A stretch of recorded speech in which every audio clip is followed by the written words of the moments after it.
સાદુરૂપ અને ભાગ 2. પ્રથમ દાખલો દ્વિચલ સુરેખ સમીકરણ પ્રમાણે, બીજો દાખલો સાદા સમીકરણ પ્રમાણે. જોઈએ તો અહીંયા દ્વિચલની અંદર બે ચલ આપણે કેમ ધારીએ છીએ, તો અહીંયા કોઈક બે પદાર્થ, બે વસ્તુ ની કિંમત આપેલી છે. તો એકના ભાવને, અને ભાવ શબ્દ મિત્રો નોંધ કરીશું, ભાવ એટલે એક વસ્તુની કિંમત એ એનો ભાવ ગણીશું. તો ધારો કે ટેબલનો ભાવ x રૂપિયા,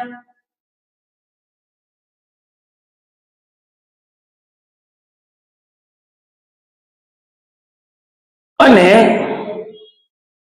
ખુરશીનો ભાવ y રૂપિયા છે. બે ટેબલ અને 3 ખુરશી.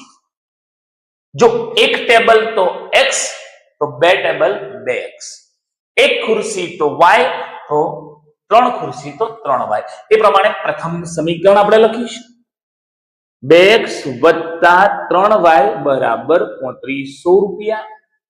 બીજા ઓપ્શનની અંદર 3 ટેબલ તો 3x અને 2 ખુરશી તો 2y બરાબર 4000. અહીંયા x ના મૂલ્યને જો સમાન કરવું હોય તો પ્રથમ સમીકરણને 3 વડે અને બીજા સમીકરણને આપણે 2 વડે ગુણીશું. કેમ? તો 3 અને 2 નો લસા થશે 6. 2 ની જગ્યાએ 6 કરવા 3 વડે ગુણીશું, અને 3 ની જગ્યાએ 6 કરવા માટે 2 વડે. જોઈએ 3 ગુણકમાં 2 તો 6x, 3 તરી 9y અને 105 એટલે કે 10,500. એ જ પ્રમાણે 6x 4y બરાબર 8000 એટલે કે 4000 ગુણ્યા 2. ચિહ્ન ચેન્જ કરીએ તો નીચેના પદમાં 6x ઋણ, 4y ઋણ અને 10,500 માંથી 8000 થશે. તો એ પ્રમાણે આપણે મૂલ્ય લઈએ તો 5y બરાબર 2500. 5 ગુણાકારમાં છે, સામે જશે તો ભાગાકારમાં. 2500 ભાગ્યા 5 માટે y નું મૂલ્ય મળશે 500. મિત્રો ઓપ્શનની અંદર 500 જવાબ પણ કેટલીક વાર આપેલો હોય વિદ્યાર્થીને મિસગાઈડ કરવા માટે, અને આપણે માની લઈએ કે હા એક જવાબ આવે 500, ટિક માર્ક કરી લઈએ છીએ. પણ આપણો પ્રશ્ન છે કે ટેબલનો ભાવ શું? આપણે કોનો જવાબ લાવ્યો છે? તો ખુરશીનો ભાવ. કોઈ પણ એક સમીકરણની અંદર ધારો કે 2x + 3y 3500 માં y બરાબર 500 મૂકીએ.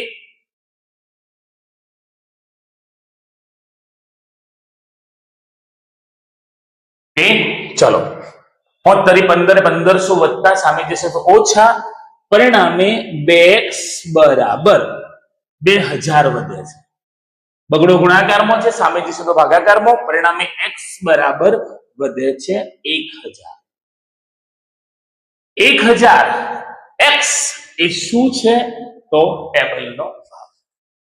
મતલબ કે આપણને જે દાખલો કહ્યો છે એ દાખલાની અંદર જવાબ મીન્સ કે ટેબલનો ભાવ 1000 રૂપિયા મળે છે. ત્યારબાદ એક પરીક્ષામાં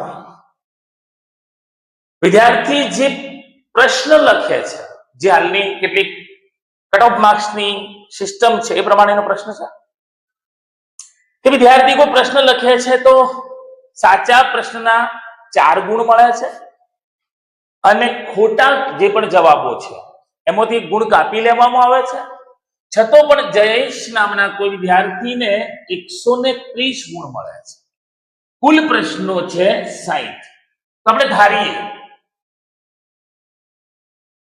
ધારો કે સાચા જવાબની સંખ્યા x.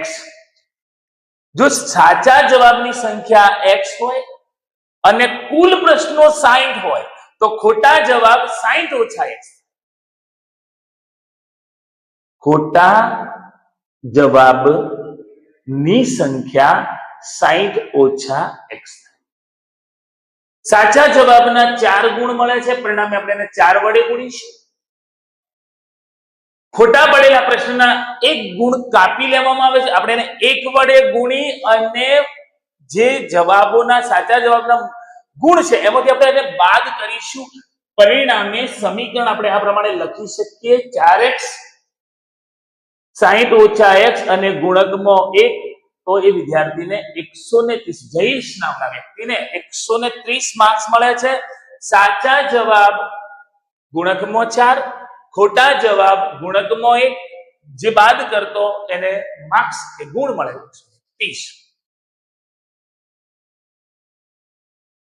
જોઈએ તો 1 વડે ગુણવાથી કોઈ મૂલ્યમાં ફેરફાર નહીં થાય, પણ બરાબરના કૌંસની બહાર ઓછાનું ચિહ્ન છે, પરિણામે 60 ઓછા થશે અને x વત્તા થશે, બરાબર 130. 60 જે પોતે ઓછા છે સામે જશે તો વત્તા, અને 4x અને x પરિણામે મળશે 5x, 130 વત્તા 60, 5x બરાબર 190. 5 ગુણાકારની અંદર છે, સામેલ જશે તો ભાગાકારની અંદર, તો 190 ભાગ્યા 5, માટે x બરાબર 38. પ્રશ્ન શું પૂછ્યો છે? તો સાચા જવાબની સંખ્યા આપણે શું ધાર્યું છે? સાચા જવાબની સંખ્યા બરાબર x. આપણને કોનો જવાબ મળ્યો છે? તો x. x નો જવાબ આપણને કેટલો મળ્યો છે? 38. પ્રશ્નનો આપણો જવાબ બને છે કે જે જયેશ નામની વ્યક્તિ છે એને પરીક્ષાની અંદર 38 જવાબ સાચા આપ્યા હશે. અહીંયા દ્વિચલ લગતી જ કઈક વર્ગની રીત ત્રીજા દાખલાની અંદર ભાગ 2 માં એમ કહ્યું છે કે બે સંખ્યાના વર્ગોનો સરવાળો 100 છે અને તે સંખ્યાના વર્ગોનો તફાવત 28 છે. તો આપણે નાની અને મોટી, કારણ કે સરવાળાની વાત છે તેઓ સુધી બરાબર છે, પણ એમ કહ્યું કે એનો તફાવત તો આપણને ક્લિયરલી ખ્યાલ હોવો જોઈએ કે મોટી સંખ્યા કોણ છે. તો મોટી સંખ્યાના વર્ગમાંથી જ આપણે નાની સંખ્યા બાદ કરી છે. પરિણામે ધારો કે મોટી સંખ્યા x તથા નાની સંખ્યા y છે, તેના વર્ગોનો સરવાળો 100 થતો હોવાથી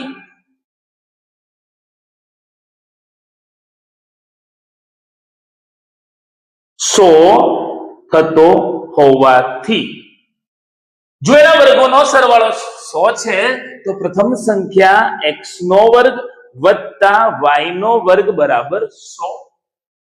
બીજું સ્ટેટમેન્ટ એવું છે કે તેના વર્ગોનો તફાવત 28 છે.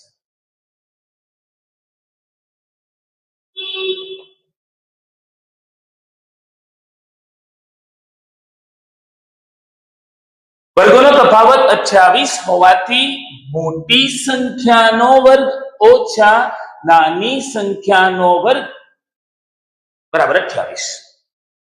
હવે પ્રશ્ન એમ કયો છે તો તે સંખ્યાઓ આપણે શોધવાની છે. ત્યાર સુધી આપણે દ્વિચલની અંદર x અને y જેવા સહગુણક સાથે દાખલો જોયો છે. ના સહગુણક સાથેનો અહીંયા આપણે x વર્ગ અને y વર્ગ ઉપર નીચે આપણે મૂકી અને એ પ્રમાણે લોભની રીતે સોલ્વ કરી શકીશું. સજાતીય પદોનો x નો વર્ગ વત્તા y નો વર્ગ બરાબર 100, x નો વર્ગ ઓછા y નો વર્ગ બરાબર 28. આ પ્રમાણેનું આપણને મૂલ્ય મળે છે. અહીંયા y સ્ક્વેર જો દૂર થાય છે તો અહીંયા વધે છે 2x નો વર્ગ, 2x નો વર્ગ અને સરવાળો જોઈએ તો થશે 128. બે ગુણાકારમાં છે, સામે જશે તો ભાગાકારની અંદર 128 ને 2 વડે ભાગીશું તો 64. x નો વર્ગ બરાબર 64, માટે x બરાબર 8. x બરાબર 8. પ્રથમ મૂલ્ય મૂકીએ, x નો વર્ગ વત્તા y નો વર્ગ બરાબર 100. જો x બરાબર 8 હોય તો 8 નો વર્ગ થશે 64 વત્તા સામે જશે તો ઓછા, પરિણામે y નો વર્ગ બરાબર 100 ઓછા 64 માટે y નો વર્ગ બરાબર 36 અને y બરાબર આપણને મળે છે 6. x કે જે પ્રથમ મોટી સંખ્યા જે કઈ છે એ 8 છે, y જેને આપણે નાની સંખ્યા કહી છે એ 36 આપણને મળે છે અને આપણને પ્રશ્ન પૂછ્યો છે બંને સંખ્યાનો સરવાળો, પરિણામે બંને સંખ્યાનો સરવાળો એટલે કે x + y મીન્સ કે 8 + 6 બરાબર 14. બે સંખ્યાનો આપણને સરવાળો 14 મળે છે. અહીં આપણે સાદુરૂપ ભાગ 2 ને પૂર્ણ કરીએ છીએ. બીજા ભાગ અને કંઈક આવી કોઈ શોર્ટ ટ્રિક સાથેના અથવા આ પ્રમાણેના કૂટ પ્રશ્ન દાખલાઓ કે જે કદાચ સમજવામાં તમને અઘરા લાગે પરંતુ એક વખત આપણે એને ગણતરી સાથે સમજી લઈએ તો બહુ જ સરળ દાખલા હોય છે. આશા રાખું મિત્રો આ ભાગ તમને બહુ જ પસંદ આવ્યો હશે અને નેક્સ્ટ ભાગની અંદર આપણે ચોક્કસ ફરીથી મળીશું.